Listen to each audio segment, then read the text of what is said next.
नहीं, ईडीएम वाला कल नहीं रखेंगे, ईडीएम वाला मंगलवार को रख लो, ताकि कल तुम्हारे वो कर लेना फुल वाला।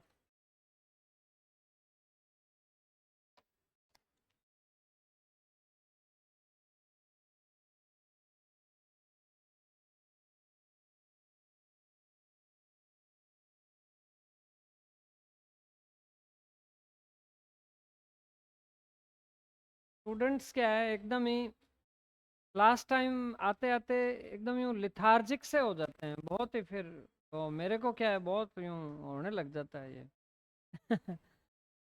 नहीं, तुम लोग तो नहीं हो रहे। अब जैसे कुछ बच्चे एब्सेंट हो जाते हैं, मेरे को यूँ लगता है जैसे मेरी सारी मेहनत पर पानी फिर गया, है ना। ये बेहद ही मतलब एक टीचर के लिए यहाँ पर आकर के, मतलब ये तुम ये मान लो कि तुम्हारी सफलता तुम कई बार तो मुझे यूँ लगता है इडियट्स के हाथ में दे देते हो। हाँ? तुम साल भर मेहनत करते हो और वो मतलब क्या है कि लास्ट में वो आना बंद हो जाते हैं। और या फिर जैसे वो, अब ये तो सब्जेक्ट का नेचर है, सब्जेक्ट टाइम के साथ में क्या है कि टफ होता है। अगर तुम क्लास के साथ में नहीं चल रहे हो ना, तो लास्ट में तुम एकदम हेल्पलेस यूं अवाक बन करके रह जाओगे लास्ट वाली क्लासेज में, कुछ नहीं हो सकता तुम्हारा। और मैं भी फिर उन टर्म्स को लास्ट में यूं क्लियर करने के लिए 7 दिन नहीं दे सकता, है ना। मैं टेंसेस तो 7 दिन में 10 दिन में पढ़ा दूं शुरू शुरू में तो, लेकिन अब मैं उन स्ट्रक्चर्स को जो मैंने साल भर पढ़ाया है, उनको भी फिर वापस एक एक दिन को 7 7 दिन थोड़ी दूंगा, नहीं दे सकता ना, मेरी भी सीमाएं होती है। अब तुम क्लासरूम के साथ तो दौड़ते नहीं हो, लास्ट में यूं हो जाते हो यूं अवाक से। ये तो क्या है कि बहुत ही हाई डेडिकेशन चाहिए स्टूडेंट्स की तरफ से, न केवल टीचर्स की तरफ से। तो ये है बहुत ही, और ये बच्चे बिल्कुल भी इन चीज़ों को समझते नहीं हैं। क्या करते हैं कि बस एक क्लास में आए, एक क्लास में नहीं आए, फिर 5 में आए, फिर एक में नहीं आए, फिर वो लास्ट में आकर के इन सारों का हर्जाना भुगतना पड़ता है। और खासकर मेरे जैसे टीचर को तो बहुत ज़्यादा, जब मैं यूं यूं देखता हूँ ना शक्लें, जिनको जिनके चेहरों पर भाव नहीं होता, क्योंकि they are not getting me, वे मुझे समझ नहीं रहे हैं, तो मुझे मतलब बड़ा ये यहाँ आकर के टीचर का रोल बेहद ही दुखद हो जाता है।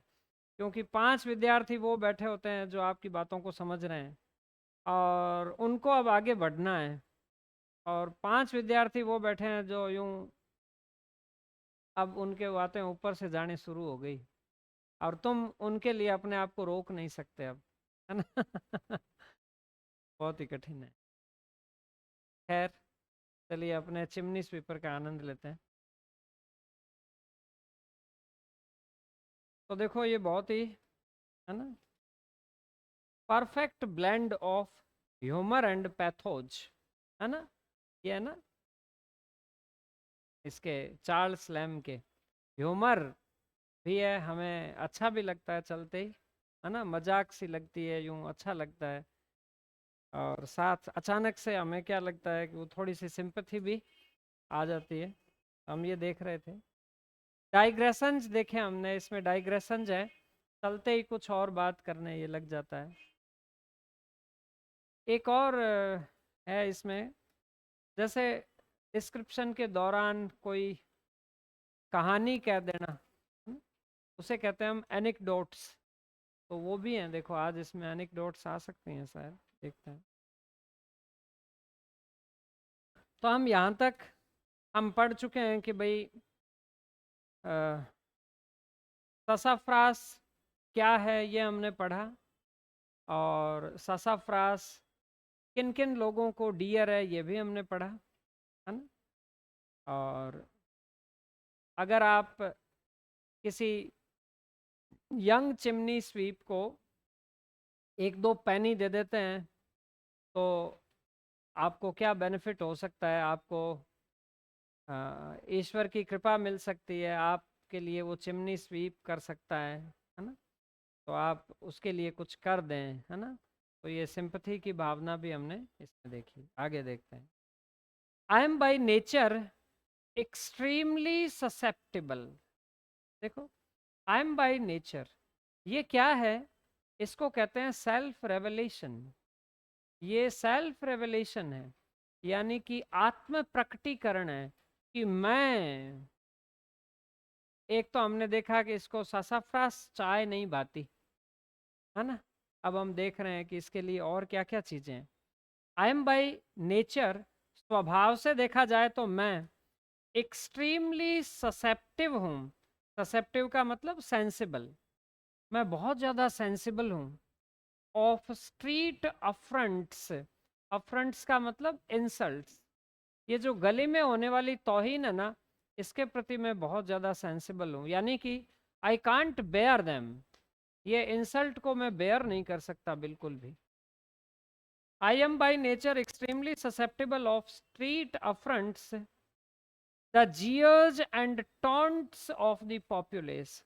ये देखो, स्ट्रीट अफ्रंट्स को बताया है कि कौन कौन सी हैं स्ट्रीट अफ्रंट्स। द जियर्स, जियर क्या है? जियर एक प्रकार की स्माइलिंग है, जैसे तुम गिरे ना तो मैं ऐसे गिरते ही हैं। हाँ, तो अब ये मतलब वो एक ऐसी मुस्कान जो तुम्हें लग जाएगी मजा ले रहा है मेरा, वो जियर। And taunts of the populace, populace क्या होता है? कॉमन मैन, स्ट्रीट मैन, है ना। तो गली के आदमी द्वारा किए गए जियर या टॉन्टिंग मुझे कतई भी पसंद नहीं है। ये क्या है? ये कैसी होती है ये? देखो, सेमीकोलन के बाद में, सेमीकोलन का क्या यूज है? सेमीकोलन होने के बाद में हम उसी बात को दूसरे शब्दों में कहते हैं, है ना। जैसे देखो, ये कहता है ना, I am by nature extremely susceptible of street affronts, मैं स्वभाव से देखा जाए ना तो बहुत संवेदनशील हूँ गली में होने वाली अफ्रंट्स के लिए, यानी इंसल्ट्स के लिए। अब उसको सेमीकोलन के बाद में दूसरे शब्दों में कहा है कि अफ्रंट का मतलब क्या? The jeers and taunts of the populace, आम आदमी द्वारा किए जाने वाली यूं खिल्ली उड़ाई जाने वाली जियर और टॉन्टिंग। अब ये क्या है? द लो ब्रेड ट्रिम्फ, ये निम्न स्तर की विजय है। दे डिस्प्ले, जो कि वो प्रदर्शित करते हैं ओवर द कैजुअल ट्रिप, है ना। जैसे मान लो कोई कैजुअल, यानी आकस्मिक, अचानक से कोई ट्रिप, कोई चलता ही बेचारा फिसल जाए, है। ट्रिप का मतलब फॉलिंग डाउन, फिसल जाना, है। तो जैसे कोई गिर जाए। और स्प्लैश्ड स्टॉकिंग, या किसी के मोजे भीग भीग जाएं बेचारे के, जैसे कोई चल रहा है तो उसके मोजे क्या है कि, या स्टॉकिंग, यहाँ तक पहनने वाले जो जुराब होते हैं वो पानी में भीग गए। इतने में ही एक पड़ोसी यूं खिड़की में से झांक के हंसता है। अब तुम्हारे तो स्टॉकिंग्स गीले हो गए और वो हंस रहा है, तो लैम को ये बेयर नहीं होते थे, एक चंटा लगा दूं खींच के, उसको ऐसा लगता। एक तो मेरे मोजे गीले हो गए, फिर तू हंस हो रहा है। वो कहता था ये लो ब्रेड ट्रिम्फ है, ये निम्न स्तरीय विजय है उनकी, है? दे डिस्प्ले, जो कि वो प्रदर्शित करते हैं ओवर द कैजुअल ट्रिप और स्प्लैश्ड, यानी भीगे हुए स्टॉकिंग, मोजों पर ऑफ ए जेंटलमैन। कोई भी संभ्रांत आदमी गुजरता है तो उसके लिए ये उनकी वो जीत हो जाती है। जैसे मान लो कोई बच्चे भी ऐसे शरारती होते हैं, है ना। तो मेरा छोटे वाला बच्चा क्या है, बहुत ज़्यादा शरारती है। तो बड़े वाला थोड़ा क्या, वो बेचारा बहुत ही सिंसियर है, दोनों एकदम ही ऑपोजिट हैं। तो वो दोनों भाई भाई यूँ पास में खड़े रहते हैं ना, खड़े जैसे कोई गली गली को देखना उनका स्वभाव है, बच्चों का होता ही। तो जैसे कोई आ रहा होता है ना, तो वो छोटे वाला क्या है, वो यूँ नीचे होके जोर से बोलता है, देखो गधा आ रहा है, यूं करके फिर भाग जाता है अंदर। अब वो बेचारा खड़ा का खड़ा ही रह जाता है।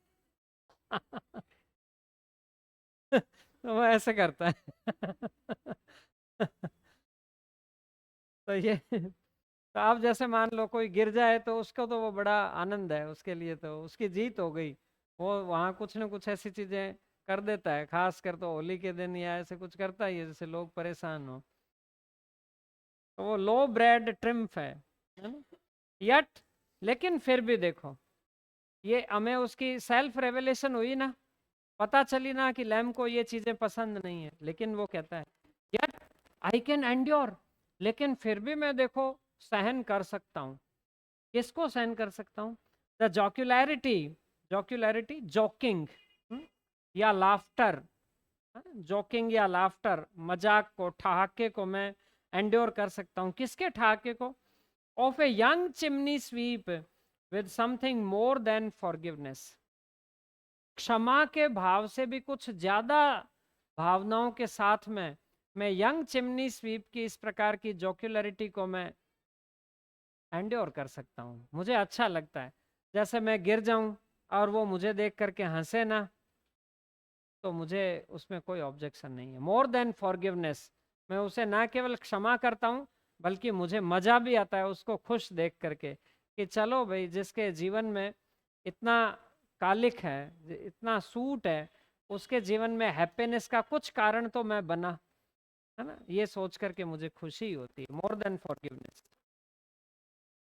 In the last winter but one का मतलब होता है लास्ट टू लास्ट, पिछले से पिछले विंटर में, पेसिंग अलोंग चीप साइड के पास से जब मैं गुजर रहा था, विद माई अकस्टम्ड, मेरी आदतन, प्रेसिपिटेशन यानी स्विफ्टनेस, तेजी के साथ में, है ना, एकदम यूं द्रुत गति से जब मैं चल रहा था, मेरी आदतन, व्हेन आई वॉक वेस्टवर्ड, जब मैं पश्चिम की ओर चला, ए ट्रेचरस स्लाइड, तो वहां पर क्या थी? एक ट्रेचरस यानी एक षड्यंत्रकारी एक स्लाइड थी, यानी थोड़ा सा यूं, जैसे चलते ही रोड पर अचानक से यूं हो जाता है ना, यूं स्लाइड हो जाती है। तो अगर आपने उसको देखा नहीं होता ना, तो तुम्हारे लिए वो षड्यंत्रकारी हो गई। तुम उसके ऊपर पांव आते ही क्या होएगा? हम नीचे गिर जाओगे बुरी तरह से, या लगेगी तुम्हारे, है ना। तो a treacherous slide brought me upon my back, उस ट्रेचरस स्लाइड ने मुझे अचानक से मेरे पीठ पर ला दिया, यानी मैं धम से गिर गया पीठ के बल। इन एन इंस्टेंट, एक ही क्षण में, चलते चलते धड़ाम से गिर गया मैं। आई स्क्रैम्बल्ड अप, स्क्रैम्बल अप बहुत ही अच्छी वर्ब है। स्क्रैम्बल का मतलब क्या होता है? जब तुम यूं उठते हो ना, जैसे यूं हाथों का यूं सहारा लेकर के यूं, है, गिरने के बाद में, वो स्क्रैम्बल अप होता है। आई स्क्रैम्बल्ड अप, मैं कैसे ही करके यूं मेरे हाथों का सहारा लेकर फटाफट उठा, with pain and shame enough, पर्याप्त दर्द था और शर्मिंदगी भी थी कि देखो मैं गिर गया, शर्म भी तो आती है, दोनों ही चीजें थी। यट आउटवर्डली, लेकिन बाहरी रूप से, trying to face it down, मैंने कोशिश की कि मैं इसको फेस डाउन कर दूं, यानी इग्नोर कर दूं। हम भी यही देखते हैं, गिरते ही गली में किसी ने हमें देखा तो नहीं, खट से उठ जाते हैं। तो as if nothing had happened, मानो कि कुछ हुआ ही नहीं। दर्द तो है अच्छा खासा, लेकिन फिर भी। तो ये देखो, जब मैं ऐसा कर रहा था, व्हेन द रोगिश ग्रिन, इतने में मैं क्या देखता हूँ? एक रोगिश यानी मिस्चीवियस, एक शैतानी भरी हुई, roguish grin of one of these young wits encountered me. इतने में मैंने सोचा ना कि मैं फटाफट उठ जाऊं, और कुछ हुआ ही नहीं, जैसे यूं खट से उठा ना, मैंने देखा कोई नहीं देख रहा। इतने में मैंने देखा कि वो जो रोगिश है ना, वो चिमनी स्वीप, उसने मुझे देख लिया और वो मेरी तरफ देख करके हंस रहा है। है ना। When the roguish grin of one of these young wits encountered me, उसकी ग्रिन ने मुझे एनकाउंटर किया, वो मुझे हंसता हुआ दिखाई दिया। ग्रिन, ग्रिन यही है, जैसे जियर होता है ना, वैसे ही ग्रिन। जैसे तुम गिरे, मैं यूं करूं। है ना। हाँ, रोगिश किसके लिए आया? चिमनी स्वीप के लिए। रोगिश ग्रिन यानी शैतानी भरी, है ना। रोगिश का मतलब क्या हो गया? मिस्चीवियस एंड प्लीजिंग, है ना, शैतानी भरी। उसकी आंखों में गिर गया, ये ठीक है, सांप बना हुआ आया था, गिर गया। ऐसे। One of these young vets encountered me, there he stood, वो खड़ा था वहां पर, पॉइंटिंग मी आउट, मेरी तरफ यूं इशारा करते हुए, विद हिज डस्की फिंगर, अपनी डार्क फिंगर से, क्योंकि चिमनी साफ साफ करते हुए फिंगर डार्क हो गई थी, डार्क फिंगर से यूं मेरी तरफ इशारा कर रहा था। टू दी मॉब, भीड़ को यूं दिखा रहा था मुझे, देखो वो गिरा है। And to a poor woman, और एक गरीब औरत को भी दिखा रहा था मुझे। आई सपोज हिज मदर, मुझे लगता है शायद उसकी माँ होगी। इन पर्टिकुलर, खास तौर पर अपनी माँ को दिखा रहा था, देख वो साहिब गिर गए वहां पर, देख यूं ऐसे। टिल द टीयर्स, जब तक कि आंसू, फॉर द एक्सक्विजिटनेस, एक्सक्विजिटनेस, कंप्लीट इंजॉयमेंट, है ना, पूरे के पूरे यूं आनंद के तौर पर। Tears of the fun, exquisiteness of the fun, complete enjoyment के लिए आंसू। तो ही थॉट इट, क्योंकि उसको ऐसा ही लगा कि मेरा गिरना उसके लिए मजे का कारण था। Till the tears worked themselves out, जब तक कि आंसुओं ने अपने आप को बाहर नहीं निकाल दिया। At the corners of his poor red eyes, उसकी बेचारी लाल आंखों के कॉर्नर से जब आंसू नहीं निकलने लग गए ना, तब तक वो हंसता रहा और मेरी तरफ इशारा करता रहा। अब आंखें कैसी, देखो ये तुमने ह्यूमर देखा ना, अब तुरंत पैथोज में आ जाओ।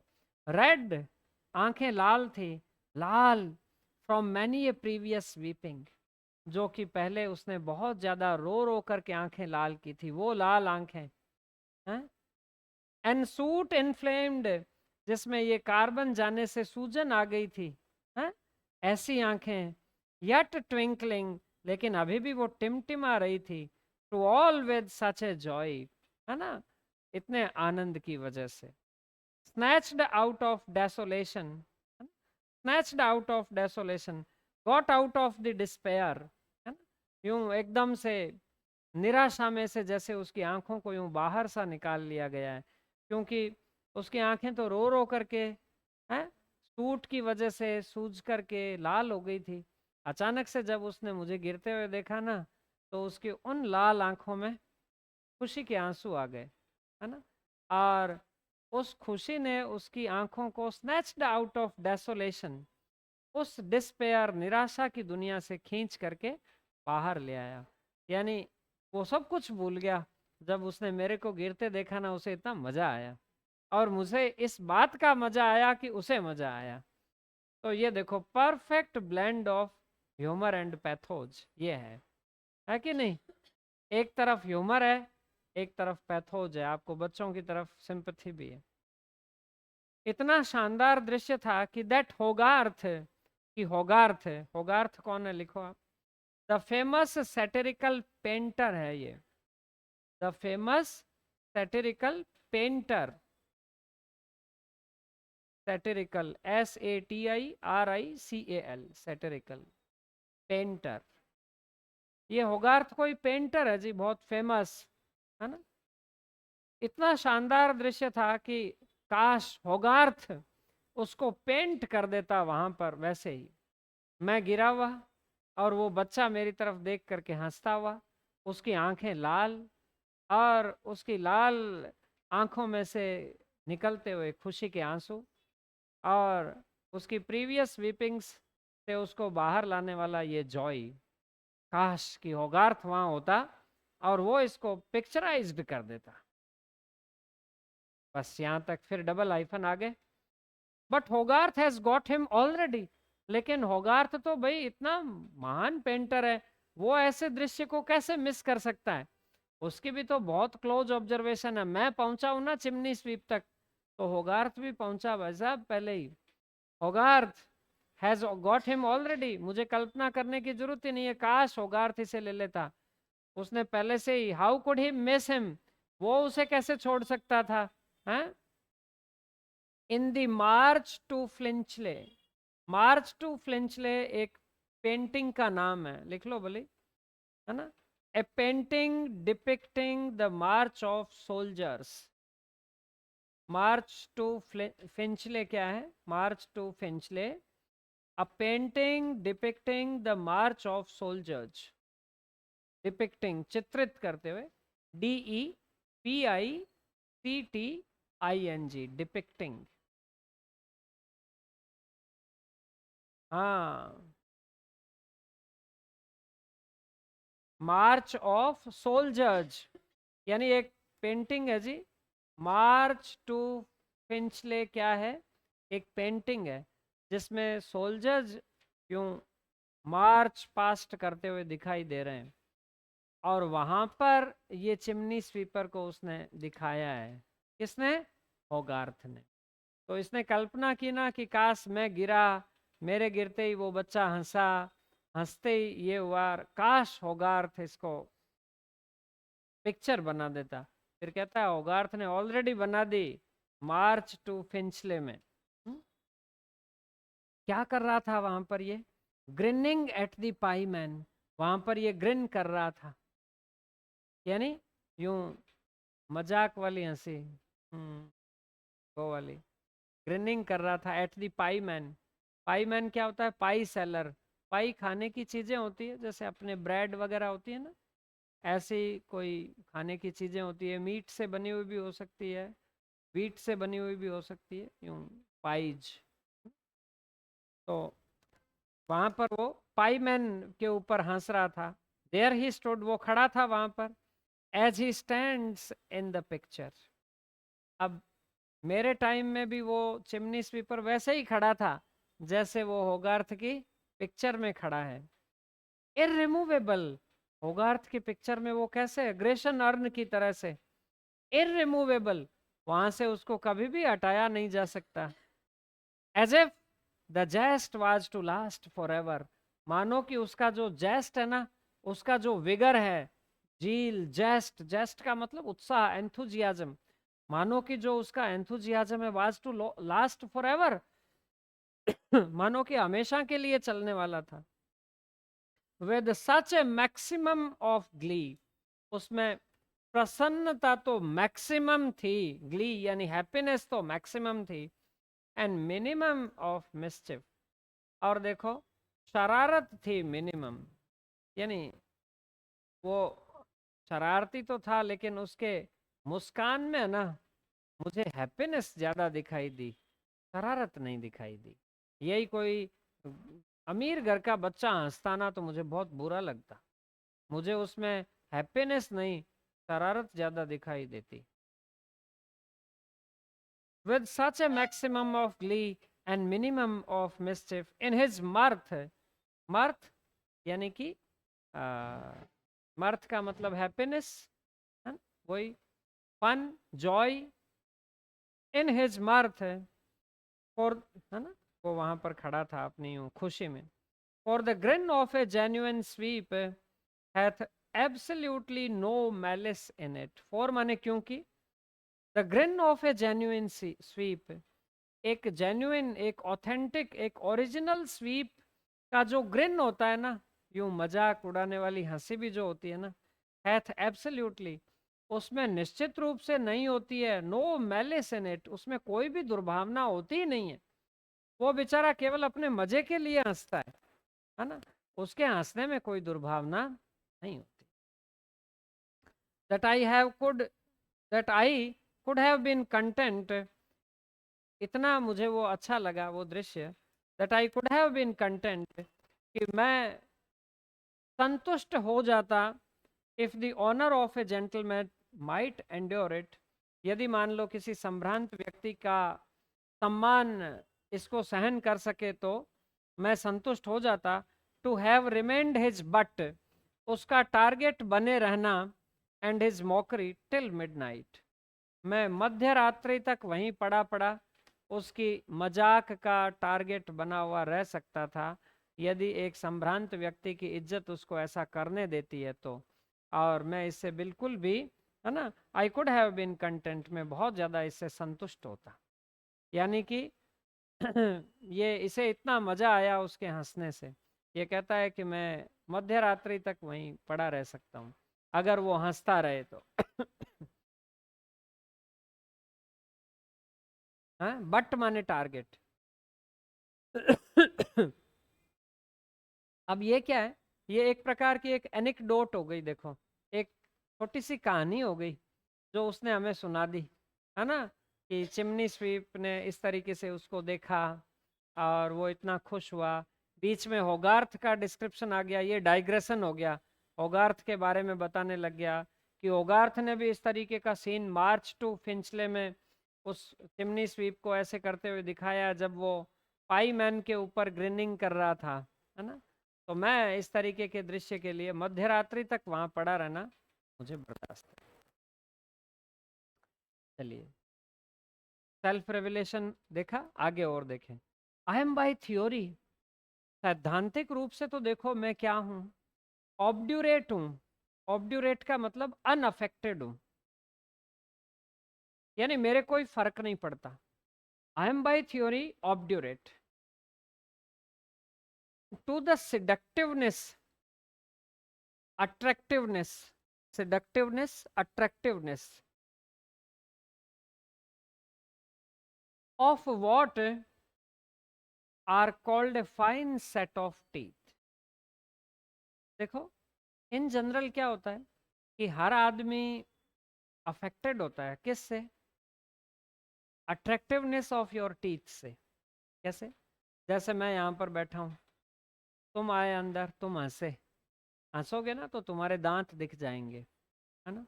तो मैं भी हंस दूंगा तुम्हारी तरफ, तो मैं अफेक्टेड हो गया ना। Smile is a good mood elevator, है ना। स्माइल एक बहुत ही अच्छा मूड एलिवेटर है। कोई यूं बहुत परेशान बैठा हो ना, उसकी तरफ जा करके तुम एक हल्की सी स्माइल दे दिया करो, उसका मूड एलिवेटेड हो जाएगा, है ना। तो लेकिन देखो ये कहता है कि आई एम बाय थ्योरी ऑब्ड्यूरेट, कि मैं I am in principle remain unaffected by the attractiveness of what is called a fine set of teeth, है ना। ये दांतों के सेट से, सेट की अट्रैक्टिवनेस से मैं प्रभावित होने वाला नहीं हूं। एवरी पेयर ऑफ रोजी लिप्स, ये जो हर एक जोड़ी है ना रोजी लिप्स की, गुलाब की पंखुड़ियों की जैसे जिनके होंठ होते हैं, the ladies must pardon me, महिलाएं मुझे क्षमा करें, मैं उनके लिए ही बोल रहा हूँ। तो एवरी पेयर ऑफ रोजी लिप्स इज ए कास्केट, ये हर जो जोड़ी है ना रोजी लिप्स का, ये कास्केट है, एक केसमेंट है, एक बॉक्स है। कास्केट यानी छोटा सा डिब्बी जिसमें तुम अपने गहने वगैरह कुछ रखते हो ना, कास्केट वो, है ना। बॉक्स, ए स्मॉल बॉक्स, डेकोरेटेड बॉक्स भी कह लो, स्मॉल डेकोरेटेड बॉक्स, गहनों की डिब्बी थोड़ी हूँ डेकोरेटेड भी होती। तो एवरी पेयर ऑफ रोजी lips is a casket, presumably, presumably generally, सामान्यतया, होल्डिंग सच जुएल्स, उनमें ऐसे जुएल पड़े होते हैं। यानी रोजी लिप्स जो होते हैं ना, एक पेयर रोजी लिप्स यानी जो महिलाओं के होठ होते हैं, वो एक कास्केट की तरह से होते हैं, ऑर्नामेंट की डिब्बी की तरह से होते हैं। तो उनमें ऐसे ज्वेल्स छुपे हुए होते हैं। कैसे ज्वेल? दांत, है ना। जैसे जैसे ही वो होंठ उनके खुलते हैं ना, उसमें से ये मोती दिखते हैं, है ना, ज्वेल्स दिखते हैं। But me thinks, but I think they should leave, they should take leave to air them as frugally as possible, they should take leave, लेकिन महिलाओं को ना छूट लेनी चाहिए टू एयर देम, एयर का मतलब टू शो देम, है ना, उनको प्रदर्शित करने के लिए। As frugally as possible, frugally यानी एक तो होता है लेविशली, फिजूल खर्ची, फ्रूगली होता है मितव्ययी तरीके से, यानी ओकेजनली, बहुत ही कम महिलाओं को। लेकिन मुझे यूं लगता है कि महिलाओं को अपने दांत है ना बहुत ही कम दिखाने चाहिए। They should take the leave to air them as frugally as possible, जहाँ तक हो सके ना उनको इसमें मितव्ययी होना चाहिए, हर किसी को दांत नहीं दिखाना चाहिए, ये महिलाओं के लिए अच्छा नहीं है, मुझे यूं लगता है, वो ये कहता है। ये भी देखो सेल्फ रेवलेशन है, हैं? रेयरली कर लो भले, फ्रूगली का मतलब rarely. They should take leave to air them, they should take leave to show them as rarely as possible. The fine lady or fine gentleman who show me their teeth, अब चाहे lady हो चाहे gentleman हो, जो भी मुझे दांत दिखाता है ना, शो मी बोन्स, वो मुझे हड्डियां दिखाते हैं, मुझे यूं लगता है।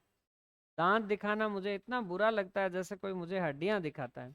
और आजकल तो सेल्फी में बिना दांत दिखाए तो बात ही नहीं बनती।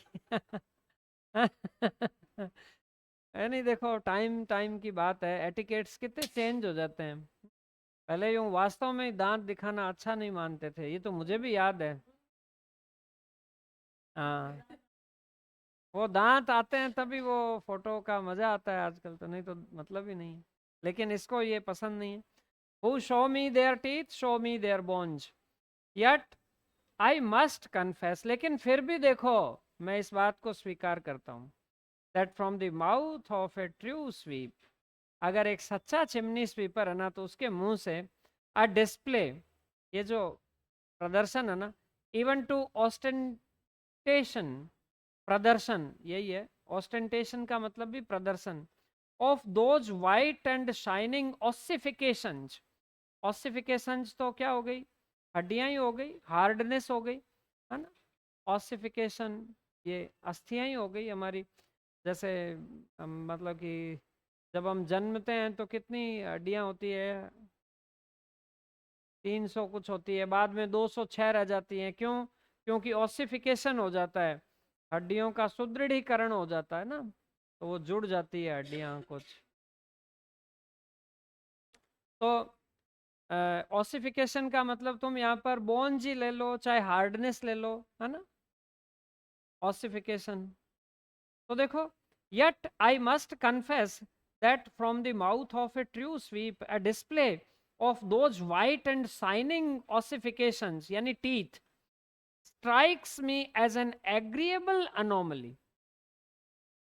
मेरे को स्ट्राइक करते हैं वो उसके दांत भी, लेकिन वो एक एग्रीएबल एनोमली है। एग्रीएबल यानी पसंद आने वाली, मन भावन, एनोमली यानी फुलिशनेस, है ना, मन भावन फुलिशनेस है वो मेरे लिए। इन मैनर्स, व्यवहार के दृष्टिकोण से, एन अलाउएबल, और एक स्वीकृति देने योग्य, पीस ऑफ फॉपरी, है ना, पीस ऑफ फुलिशनेस, है ना, फॉपरी माने भी फुलिशनेस। तो यानी ये, अगर जैसे मान लो कि कोई जेंटलमैन या जेंटल लेडी मुझे दांत दिखाता है ना, तो मुझे यूं लगता है ये मुझे हड्डियां दिखा रहे हैं, इतना मुझे घृणित लगता है। लेकिन कोई चिमनी स्वीपर मुझे दांत दिखाता है ना, वो जेन्युइन चिमनी स्वीप, तो मुझे ये एक अलाउएबल और एग्रीएबल फुलिशनेस लगती है। हाँ, कोई बात नहीं, मुझे अच्छा लगता है। तो ये क्या है? ये सेल्फ रेवलेशन है कि नहीं? आत्म प्रकटीकरण। We know a lot about Charles Lamb when we read this essay, है ना। This essay has got so many autobiographical notes, doesn't it? बहुत सारे हैं, कितनी चीजें पता लग रही है उसके बारे में। इट इज एज वैन, ये तो बिल्कुल वैसा ही है, ये दृश्य तो मुझे बिल्कुल वैसा ही दिखता है। एज वैन मानो कि जब अ सेबल क्लाउड, सेबल का मतलब क्या होता है? डार्क। वैसे सेबल एक डार्क कलर का एनिमल होता है, तो यहाँ पर डार्क ही ले लो। ए सेबल क्लाउड, जब एक dark cloud turns fourth, produce करता है, टर्न फोर्थ करता है हर सिल्वर लाइनिंग। सिल्वर लाइनिंग क्या होती है? बिजली की चमक। ऑन द नाइट, रात्रि में। मुझे यूं लगता है जब वो हंसता है ना, तो मुझे यूं लगता है कि एक डार्क क्लाउड रात्रि में अपनी सिल्वर लाइनिंग को डिस्प्ले कर रहा है। क्यों डार्क? क्यों? क्योंकि वो सेबल फिनोमिना है, वो भी तो है कि नहीं, वो भी तो डार्क है, चिमनी स्वीपर भी तो उसके दांत और उसकी वो लाइटनिंग, है ना, वाइट, ऐसा लगता है। चलिए, ये कंपैरिजन है, बिल्कुल ये मेटाफर हो गया, ये बिल्कुल मेटाफर है। लाइक एज के बिना कंपैरिजन हो गया ना। सेबल क्लाउड तो किसको कह दिया? चिमनी स्वीपर को। और सिल्वर लाइनिंग किसको कह दिया? हंसी को, लाफ्टर को, उसके दांतों को। हो गया metaphor. It is like some remnant of gentry not quite extinct. अब देखो उसके दांतों के बारे में वो ख्यालों में खो जाता है कि उसके दांत, पहले तो हमें बताता है कि दांत बहुत, वो बहुत, जब वो खुश होता है ना तो मुझे खुशी होती है, और वो दांत दिखा रहा था, तो बाकी लोग तो दांत दिखाते हैं तो मुझे अच्छे नहीं लगते, लेकिन उसके दांत दिखाए हुए मुझे अच्छे लगते हैं। अब वो उसके दांतों के ऊपर आ गया है, दांतों के ऊपर वर्णन करने लग गया है। देखो क्या बताता है। It is like some remnant, remnant, remains, REMAINS, remains, और रेसिड्यू, है ना, RESIDUE, रेसिड्यू या रिमेंज है, यानी अवशेष हैं ये। It is like some remnant of gentry, सभ्यता के अवशेष हैं, नॉट क्वाइट एक्सटिंक्ट, जो कि अभी पूर्णतः लुप्त नहीं हुए हैं। यानी ये चिमनी स्वीप है ना, ये I think they come from gentry, मुझे लगता है ये बहुत ही संभ्रांत वर्ग से हैं, और इनके ये जो चमकीले दांत है ना, ये उनके रिमेन्स हैं, उनके रेसिड्यू हैं, कि they belong to well of families, gentleman families, है ना, gentle families. A badge of better days, badge का मतलब साइन, ये प्रतीक हैं उनके अच्छे दिनों के। ए हिंट ऑफ नोबिलिटी, ये एक निशानी है, एक इशारा है उनकी नोबिलिटी का, यानी वो भी कभी नोबल थे, है ना। एंड डाउटलेस, और निस्संदेह, under the obscuring darkness, obscuring mysterious darkness, ये एकदम यूं रहस्यमय, ये जो कालापन है, अंधियारा है, एंड डबल नाइट, और डबल डार्कनेस है, ये डबल डार्कनेस, सूटी स्किन एक तो, एंड डार्क क्लोथेज, भाई एक तो उनका कपड़े काले हो गए और कपड़ों के नीचे की स्किन भी काली हो गई, तो double darkness of sooty skin and dark क्लोथेज।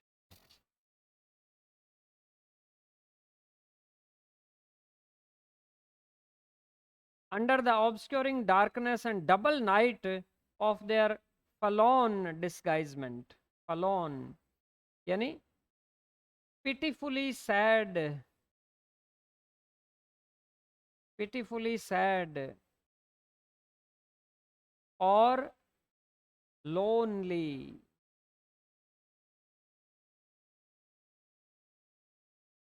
SAD, pitifully sad और लोनली।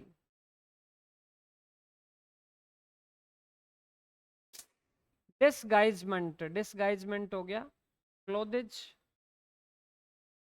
आवरण,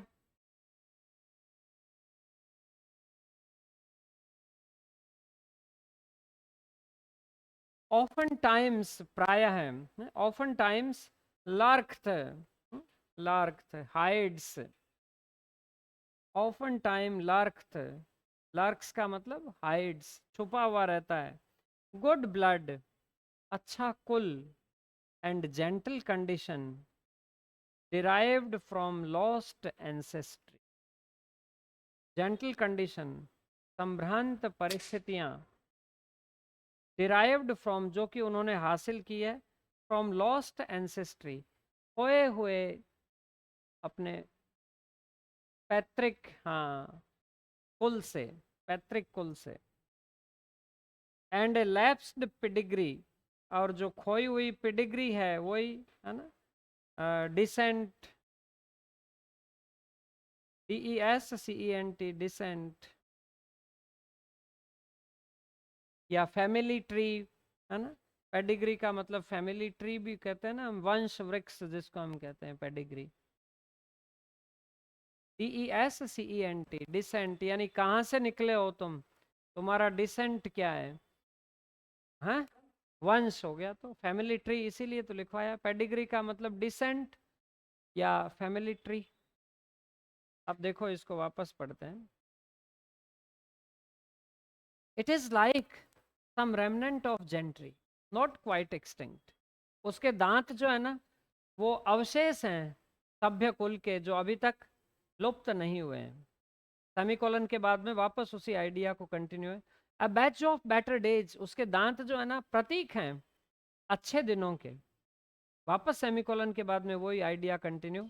उसके दांत जो है ना, अ हिंट ऑफ नोबिलिटी है, यानी श्रेष्ठ कुल की निशानी है, इशारा है श्रेष्ठ कुल की ओर। और निस्संदेह under the obscuring darkness and double night of their forlorn डिस्गाइजमेंट,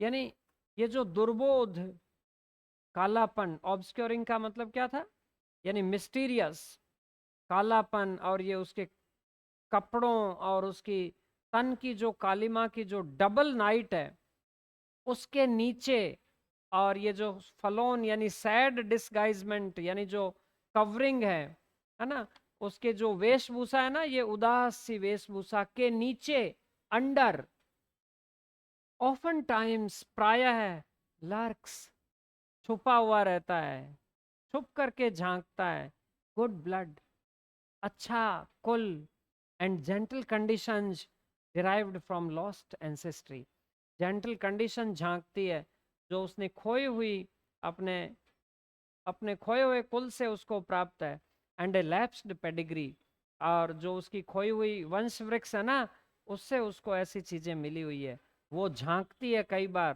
उसके कपड़ों के नीचे से।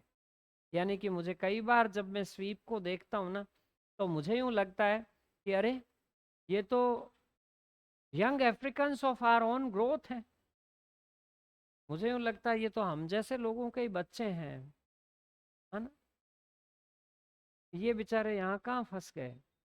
तो उनकी जो हंसी है ना, उनके जो मैनर्स हैं, उन हंसी और उन मैनर्स में उसकी ये खोई हुई जो है ना फैमिली ट्री को मैं देखता हूँ, मुझे लगता है ये अच्छे माँ बाप की औलाद है।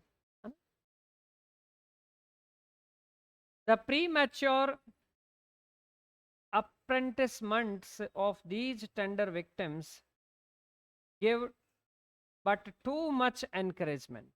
The premature apprenticement, apprenticement क्या हो गया, ट्रेनिंग, है ना।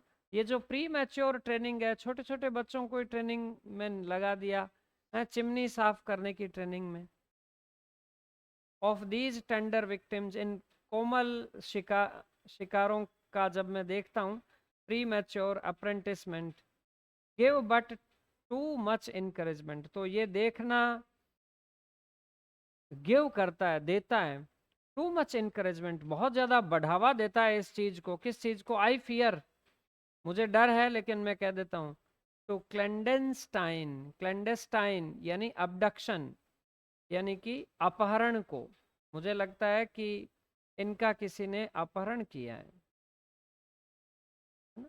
Secret hidden kidnapping and almost infantile abductions, kidnapping of infants, infantile का मतलब इन्फेंट्स हो गया, किडनैपिंग ऑफ इन्फेंट्स हो गया, अबडक्शन का मतलब किडनैपिंग होता ही है। तो यानी कि the premature apprenticements of these tender victims give but too much encouragement, यानी when I see these chimney sweeps there is a kind of feeling in my mind that the gentle traits in them give rise to this feeling in my mind, मेरे दिमाग में इस feeling को बढ़ावा देते हैं, encouragement करते हैं, किसका, कि these are the victims of infantile abductions, कि हो सकता है ये शिकार हों किसके, हाँ, किडनैपिंग ऑफ चिल्ड्रन के शिकार हों, है ना। तो ये कहीं अच्छी जगह से उठाए हुए बच्चे हैं। द सीड्स ऑफ सिविलिटी, इनमें जो नागरिकता के गुण है ना, एंड ट्रू कर्टसी, और अच्छे सच्चे शिष्टाचार के जो गुण हैं, सो ऑफन डिसर्नेबल, नोटिसेबल, जो कि बहुत ज्यादा नोटिसेबल है इन दीज यंग ग्राफ्ट्स, इन छोटे छोटे यंग ग्राफ्ट्स में, है? जैसे ग्राफ्टिंग क्या होती है, जैसे तुम मेरे घर आए, कोई तुम्हें रोज का पौधा अच्छा लगा, तुमने उसमें से कलम काटी और जा करके आपने रोज में लगा ली। यही तो ग्राफ्टिंग होती है ना, इससे कई पौधे फलते फूलते हैं। तो देखो इनको ग्राफ्ट का है, कितना ब्यूटीफुल मेटाफर है कि ये अपने पेरेंट्स से काटे गए हैं, काट करके इनको यहाँ पर इम्प्लांट कर दिया गया है ना। तो ये ग्राफ्ट्स हैं, है ना। So often discernible in these young grafts, not otherwise to be accounted for. Otherwise तो कौन ध्यान देता है इन चीजों पर, है ना, कि कौन कैसे हंसता है, कैसे बैठता है, चिमनी स्वीपर, लेकिन इनके तरीके कुछ ऐसे हैं। प्लेनली हिंट, तो ये तरीके इनके सीधे सीधे तौर पर हिंट करते हैं एट सम फोर्स्ड अडॉप्शंस, कि किसी ने जबरदस्ती इनको अडॉप्ट कर लिया है।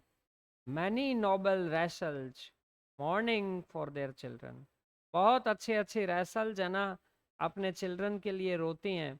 इवन इन आर डेज, हमारे दिनों में भी। काउंटेनेंस द फैक्ट, और वो इस चीज का पुष्टि करती हैं।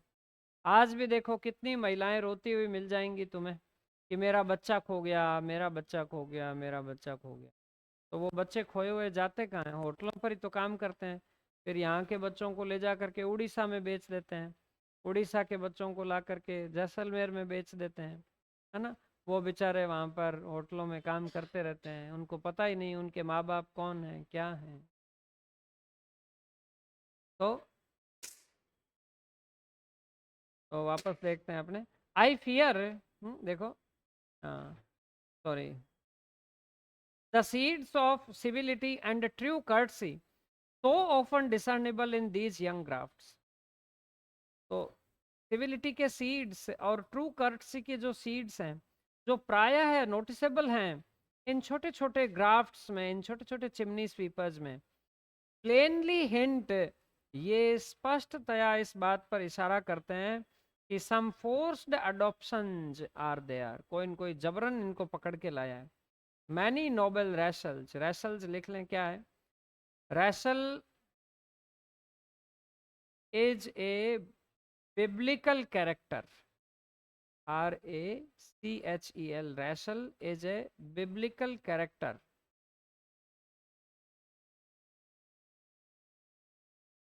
who has lost her child. This who lost her child, has नहीं, who lost her child, जिसका बच्चा खो गया था। तो वो जैसे रैशल रोती थी ना, वैसे ही आजकल भी बहुत सारी रैशल्स रोती रहती है। Many noble Rachels mourning for their children even in our days, हमारे दिनों में भी बहुत रैशल्स रोती हैं। और वो रैशल्स ही काउंटेनेंस, काउंटेनेंस का मतलब give support to the fact, इस फैक्ट को सपोर्ट करती हैं कि वास्तव में ये जो चिमनी स्वीप्स है ना, ये कोई इन्फेंटाइल अबडक्शंस के ही विक्टिम्स हैं। The tales of fairy spiriting may shadow a lamentable verity, and the recovery of the young Montagu be but a solitary instance of good fortune. तो देखो, द टेल्स ऑफ फेरी स्पिरिटिंग, जैसे अपने यूं सुनते हैं ना कि साधु उठा के ले गया उसको, भुरकी डाल दी अपने, जैसे ये कहते हैं। तो टेल्स ऑफ, ऐसे क्या, साधु के पास में कोई चीज होती है यंत्र की हुई, तंत्र तंत्र होता है, वो यूं भुरकी डाल देता है ना, तो उसके पीछे हो जाते हैं बच्चे। तो यानी वो बहला फुसला करके बच्चों को ले जाता है।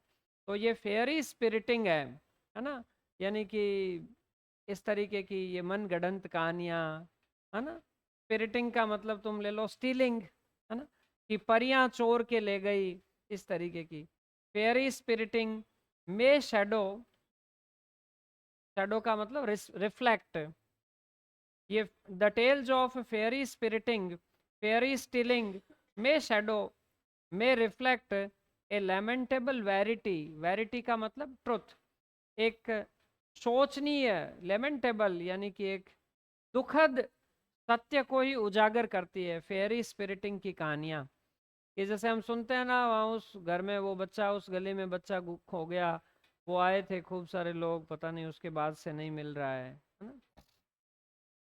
And the recovery of the young Montagu, और एक छोटा मोंटेगू वापस मिल गया, be but a solitary instance of good fortune. ये है लेकिन एक इकलौता उदाहरण ही है अच्छे भाग्य का।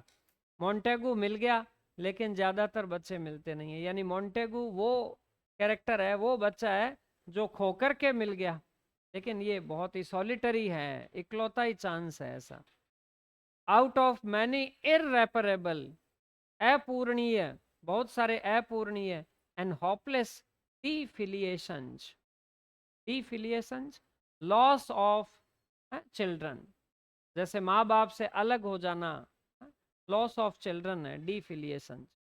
तो बहुत सारे जो निराश, होपलेस, जो डिफिलिएशंस के जो किस्से हैं ना, उनमें से एक ही है रिकवरी ऑफ मोंटेगू, है ना, जो कि एक सॉलिटरी इंस्टांस है, इकलौता एक उदाहरण है कि वो लौट करके आ गया। अब देखो आगे चलता है, वो एक और एनेक्डोट है आपके पास में।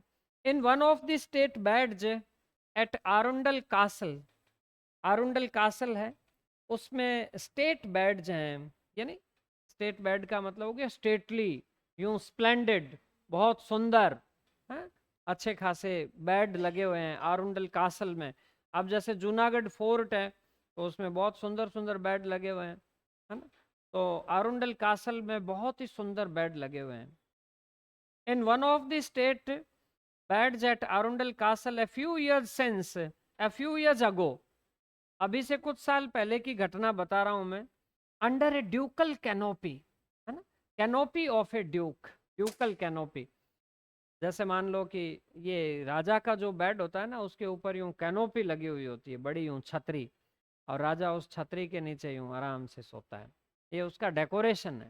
भाई अपना तो कमरा ही इतना ही होता है जिसमें खुद ही खड़े हुए तो पंखा अड़ जाता है?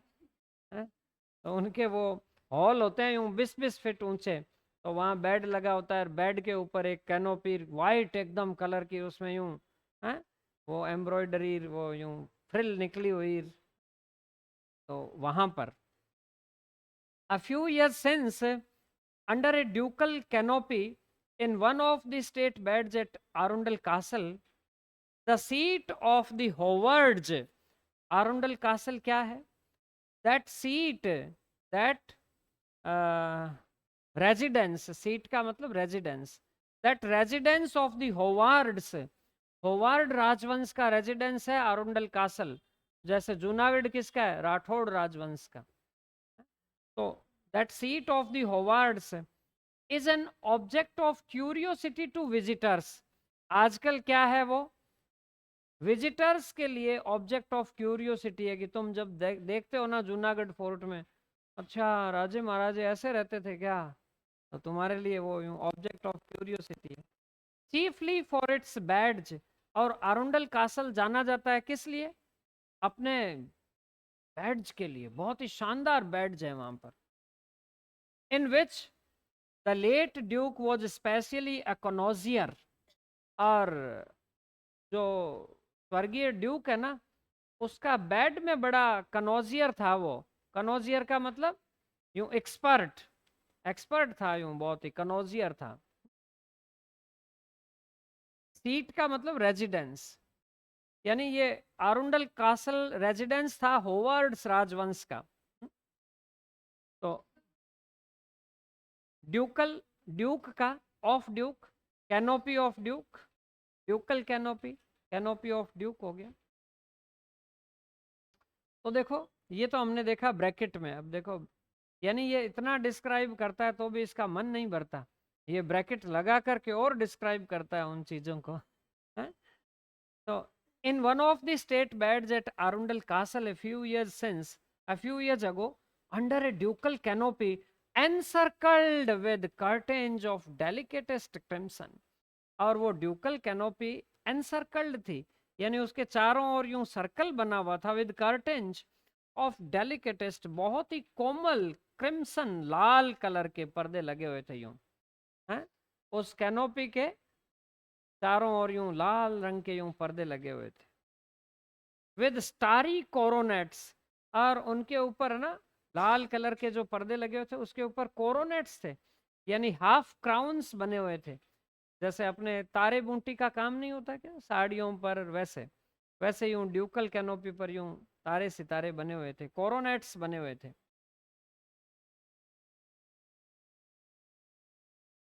कोरोनेट्स का मतलब हो गया स्मॉल क्राउन, है ना, स्मॉल क्राउन्स, छोटे छोटे क्राउन बने हुए,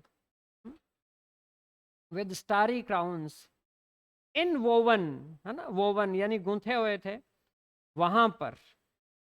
अब तुम देख लो कि ये जगह है। In one of the state beds at Arundel Castle a few years since, a few years ago, कुछ वर्ष पहले, in one of the state beds at Arundel Castle, under a ducal canopy encircled with certain of with curtains of delicatest crimson with starry coronets inwoven, ऐसी ड्यूकल canopy के नीचे जो bed था ना, उन उस बेड में folded between a pair of sheets, bed sheet में लिपटा हुआ, और बेड शीट भी कैसी, whiter and softer than the lap where Venus lulled Ascanius. Venus जो देवी थी ना, जो अपने पोते एस्केनियस को अपनी गोदी में झुलाया करती थी, तो वीनस की जो गोदी थी ना, उस गोद से भी ज्यादा वाइट, उस गोद से भी ज्यादा सॉफ्ट जो बेड शीट्स थी, उन बेड शीट्स में लिपटा हुआ, वॉज डिस्कवर्ड बाई चांस, अचानक से मिला हुआ, after all methods of search had failed, जब सारे खोजने के साधन समाप्त हो गए ना, तब मिला वो, एट नून डे, दोपहर के दिन में, फास्ट अस्लीप, गहरी नींद में सोया हुआ, ए लॉस्ट चिमनी स्वीप, वहां पर एक खोया हुआ चिमनी स्वीपर मिला। यानी हुआ यूं कि एक चिमनी स्वीपर बेचारा क्या है कि चिमनियां साफ कर रहा था, महल की चिमनियां साफ करते करते, जैसे वो चिमनी बड़ी होती है ना, बड़ी चिमनियों में चिमनियां जुड़ी हुई होती है, तो वो चिमनी में घुस गया साफ करते करते, इस कमरे की चिमनी जुड़ी हुई थी उस कमरे से, उसमें आ गया, आकर के उतरा ना, तो उसे वो इतना सुंदर बेड दिखाई दिया, मस्त मजेदार, तो वो सीधा उसमें घुसा और सो गया। अब से तो भयंकर नींद आ गई।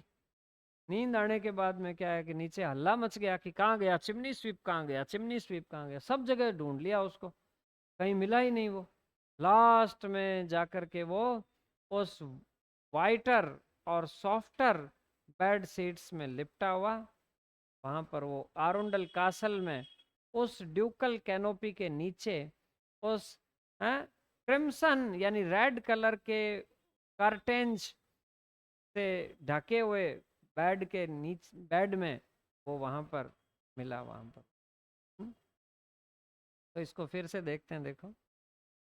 इन one of the state beds at Arundel Castle a few years since, under a ducal canopy encircled with curtains of delicatest crimson with starry coronets inwoven, a lost chimney sweeper fast asleep, fast asleep, हाँ वो बीच बीच में मैं तो जोड़ना चाह रहा हूँ तो